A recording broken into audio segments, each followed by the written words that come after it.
Friends, എല്ലാവർക്കും അല്ലോസ് വേഡിലേക്ക് സ്വാഗതം. ഇന്ന് നമ്മളൊരു ജ്യൂസാണ് ചെയ്യാൻ പോണേ. ജ്യൂസിൻ്റെ റെസിപ്പിയായാണ് വന്നിരിക്കുന്നത്. അതിന് വേണ്ടി ഒരു തണ്ണിമത്തൻ, പിന്നെ ഇത് മിൽക്ക് മെയ്ഡ്, നെസ്ലയുടെ മിൽക്ക് മെയ്ഡ്, പിന്നെ ആവശ്യമായ പഞ്ചസാര. നമ്മൾ ഈ ജ്യൂസിൽ പാലൊഴിക്കുന്നില്ല, പാല് ഒഴിച്ച് കുടിച്ചുകൂടാത്തതുകൊണ്ട് പാൽ ചേർക്കുന്നില്ല. നമ്മൾ തണ്ണിമത്തൻ മിൽക്ക് മെയ്ഡ് ഒഴിച്ച് പഞ്ചസാര ഇട്ടാണ് ജ്യൂസ് അടിക്കുന്നത്. എന്നാൽ വരും കൂട്ടുകാരെ, നമുക്ക് ജ്യൂസ് അടിക്കുന്നതിലേക്ക് പോകാം.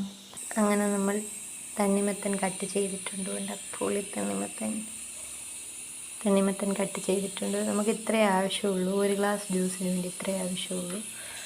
നമുക്കിത് കട്ട് ചെയ്ത് ഒരു മിക്സിയുടെ ജാറിലോട്ടിടാം. ഇങ്ങനെ നമ്മൾ തണ്ണിമത്തനെല്ലാം കട്ട് ചെയ്തിട്ടിട്ടുണ്ട്. ഇനി ഇതിലേക്ക് ആവശ്യത്തിന് നമുക്ക് മിൽക്ക് മെയ്ഡ് ഒഴിക്കാം. അവരവരെ മധുരത്തിന് ആവശ്യത്തിന് മിൽക്ക് മെയ്ഡ് ഒഴിക്കാം.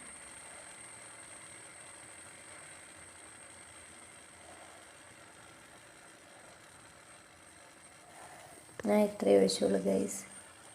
നിങ്ങൾ അവരവരെ ടേസ്റ്റിനും മധുരത്തിനും ആവശ്യത്തിനനുസരിച്ച് ഒഴിക്കുക.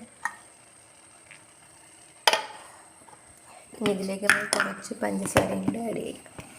മിൽക്ക് മെയ്ഡ് ഒഴിച്ചിട്ടുണ്ട്, നമുക്ക് തോനെ പഞ്ചസാര ആഡ് ചെയ്യേണ്ട ആവശ്യമില്ല. കുറച്ച് 2 സ്പൂൺ പഞ്ചസാരയും കൂടെ ആഡ് ചെയ്തിട്ടുണ്ട്. ഇനി ഇത് വെള്ളം ചേർക്കേണ്ട ആവശ്യമില്ല. ഇനി നമുക്കിത് അടിച്ചിട്ടുണ്ട് കാണിച്ച്. ഹലോ ഗൈസ്, അങ്ങനെ നമ്മൾ തണ്ണിമത്തൻ ജ്യൂസ് കണ്ട് റെഡി ആയിട്ടുണ്ട്. ഇനി നമുക്കിതൊരു ഗ്ലാസ്സിലേക്ക് ഒഴിക്കാം. എന്തോ ക്ലേ കണ്ടോ, മിൽക്ക് മെയ്ഡും കൂടെ ഒഴിച്ചുകൊണ്ട് കണ്ടോ, ഒരു വ്യത്യസ്ത ഐസ്ക്രീം, സ്ട്രോബെറി ഐസ്ക്രീം പോലത്തെ കളറ്. എല്ലാവരും വീട്ടിൽ ട്രൈ ചെയ്ത് നോക്കുക. ഈ ചാനൽ ആദ്യമായി കാണുന്നവരാണെങ്കിൽ സബ്സ്ക്രൈബ് ചെയ്യുക, ലൈക്ക് ചെയ്യുക, ഷെയർ ചെയ്യുക. അടുത്തുള്ള ബെല്ലൈക്കനും കൂടി ക്ലിക്ക് ചെയ്യുക. അടുത്ത വീഡിയോയിൽ വീണ്ടും കാണാം. ബൈ.